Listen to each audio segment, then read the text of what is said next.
এবার হলো ইউক্লিডিয়ানের অ্যাপ্রোচটা দেখি। তো ইউক্লিডিয়ানের অ্যাপ্রোচটা কি ছিল, এটা আমরা মনে হয় 6-7-এ করছিলাম এই অ্যাপ্রোচটা। তো এখানে হলো আমরা যে স্মলার নাম্বারটা নিব সেটা দিয়ে আগে ভাগ করে, তাই না? তাহলে আমি আগের এই এক্সাম্পলটাই পিক করি, যেখানে ছিল 81 আর 153। তো ফার্স্টে কি করে, স্মলার নাম্বারটা নেয়, স্মলার নাম্বার দিয়ে লার্জার নাম্বারটাকে ডিভাইড করে। তাহলে এটা যদি আমি ভাগ করি তাহলে 81 একবারই যায়, এখানে হয় 2, এখানে আসে হইলো 7, এটা 72। এরপরে আমরা কি করতাম, এরপরে এই 72 দিয়ে এই 81-কে ভাগ করতাম, মানে আগে যেটা ভাজক ছিল সেটা এখন ভাজ্য হয়ে যেত। ওকে, স্মলার নাম্বারটা হয়ে যেত ভাজ্য। এরপর আবার ভাগ করতাম 82, এরপর আসতো এখানে ভাগশেষ 9। এরপর এই ভাগশেষ দিয়ে, যে ভাগশেষটা পাইছি এই ভাগশেষ দিয়ে আবার এই ভাজকটাকে, কারেন্টলি যে ভাজকটা আছে সেটারে ভাগ করতাম। তাহলে এটা যদি ভাগ যাইতো, যেমন এখানে যায়, এটা যদি ভাগ চলে যায় তাহলে আমাদের আগে যে রিমাইন্ডারটা ছিল বা ভাজক হিসেবে যারা নিছি সেই হলো আমাদের জিসিডি, তাই না? ইউক্লিডিয়ানের অ্যাপ্রোচটা হলো এরকম ছিল। ওকে, তাহলে এইটা যদি আমরা করতে চাই কোডে, তাহলে আমাদেরকে ফার্স্টে কি করা লাগবে? তাহলে ফার্স্টে আমাদের এখানেও সেম স্মলার আর লার্জার নাম্বারটা খুঁজে বের করা লাগবে, তাই না? কোন এদের দুইটার মধ্যে কোনটা স্মলার আর কোনটা লার্জার। এরপরে যে কাজটা করা লাগতেছে, এরপরে হলো স্মলার নাম্বার দিয়ে লার্জারকে আমি ডিভাইড করতেছি, এই যে এই ফার্স্ট কেসটা, স্মলার নাম্বার দিয়ে লার্জার নাম্বারকে আমি ডিভাইড করতেছি। ওকে, তাহলে স্মলার দিয়ে লার্জারকে ডিভাইড।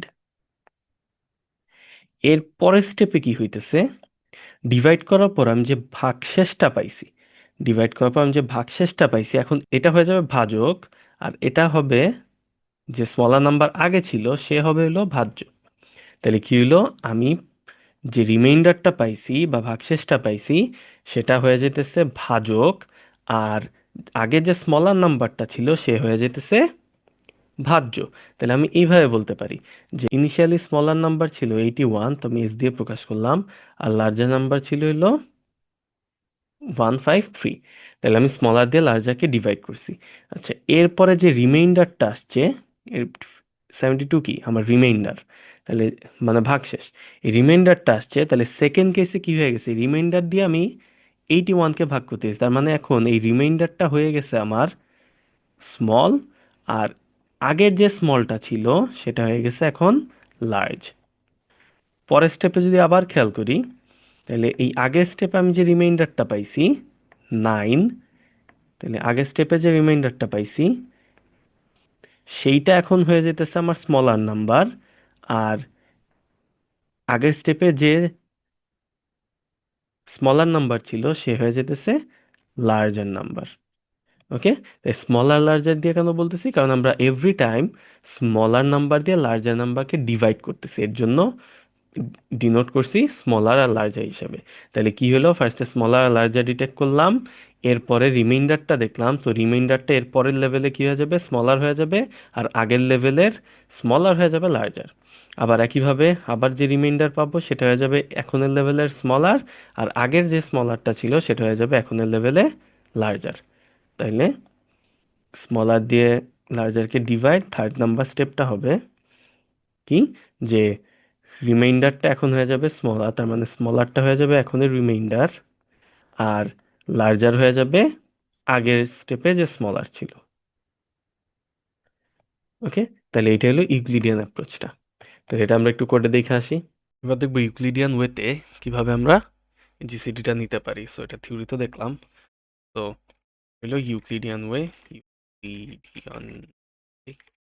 ওকে, তাহলে ফার্স্টে কি ছিল, ফার্স্টে ছিল হলো আমরা স্মলার নাম্বারটা নিব, তাই না? স্মলার নাম্বারটা দিয়ে অলওয়েজ লার্জারটারে ডিভাইড করব, অ্যান্ড রিমাইন্ডারটা স্মলারে ট্রান্সফার হবে, তাই না? এটাই ছিল হলো আইডিয়াটা। তাহলে আবার সেম আমরা স্মলার ডিটেক্ট করি, মানে হলো num1 লেস দেন num2, তাহলে smaller equals two num1, otherwise হবে num2। তাহলে আমি স্মলার তো ভ্যারিয়েবল নেই নাই, সো আমি একটা স্মলার ভ্যারিয়েবল নিলাম, সাথে আমার একটা লার্জারও লাগবে এই কেসে, তাই না? লার্জার, তাহলে স্মলার হবে হলো num1 আর লার্জার হবে হলো num2। ওকে, তাহলে একইভাবে এলস উল্টাটা, তাহলে স্মলার হবে হইলো স্মলার স্মলার হবে হইলো নাম 2, আর লার্জার হবে হইলো নাম 1। ওকে, তাহলে আমরা স্মলার আর লার্জার পেয়ে গেছি। এবার আমাদের টার্গেট কি হলো, স্মলারটা দিয়ে লার্জারটাকে ডিভাইড করব। হুম, তো স্মলারটা দিয়ে লার্জারটাকে ডিভাইড করব। যদি ডিভাইড চলে যায়, যদি ডিভাইড করা যায় তাহলে তো স্মলারটাই জিসিডি, আর যদি ডিভাইড না করা যায় তাহলে কি করব, রিমাইন্ডারটা বের করে এবার স্মলার আর লার্জারটা আপডেট করতে হয়, তাই না? ওকে, তাহলে এই কাজটাও আমরা লুপের ভিতর চলবে কেন, কারণ এটা কতক্ষণ করা হয়, যতক্ষণ পর্যন্ত না রিমাইন্ডারটা 0 হয়, যতক্ষণ পর্যন্ত না ডিভাইড যায়, তাই না? তাহলে আমরা একটা রিমাইন্ডার নিলাম, রিমাইন্ডার ফার্স্টে না, তো রিমাইন্ডারটা কি, যে স্মলার দিয়ে এটাকে ডিভাইড করব। ওকে, তাহলে লার্জার লার্জার পার্সেন্ট স্মলার, লার্জারটারে স্মলার দিয়ে ডিভাইড করলে যে এটা আসে, যে রিমাইন্ডারটা আসে সেটারে নিলাম রিমাইন্ডার। এই রিমাইন্ডারটা যতক্ষণ পর্যন্ত 0 না হবে, নট ইকুয়াল টু 0, ততক্ষণ পর্যন্ত হলো আমরা এই লুপটা চালাবো।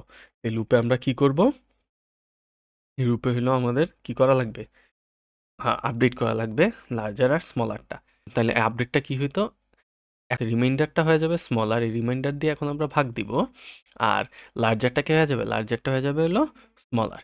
ওকে, তাহলে আমি যদি আপডেট করি তাহলে লার্জার ইকুয়ালস টু স্মলার, আর স্মলার ইকুয়ালস টু হয়ে যাবে রিমাইন্ডারটা।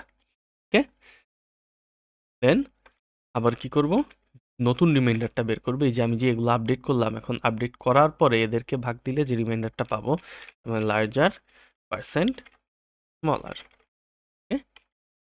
তাহলে এরকম চলতেই থাকবে চলতে থাকবে, আর যখন রিমাইন্ডারটা 0 হয়ে যাবে তার মানে আসলে এখানে জিসিডিটা কে, যারে দিয়ে ভাগ করতেছি সে, তাই না? কারে দিয়ে ভাগ করতেছি, স্মলার দিয়ে ভাগ করতেছি, তাহলে জিসিডি হয়ে যাবে হলো স্মলারটা।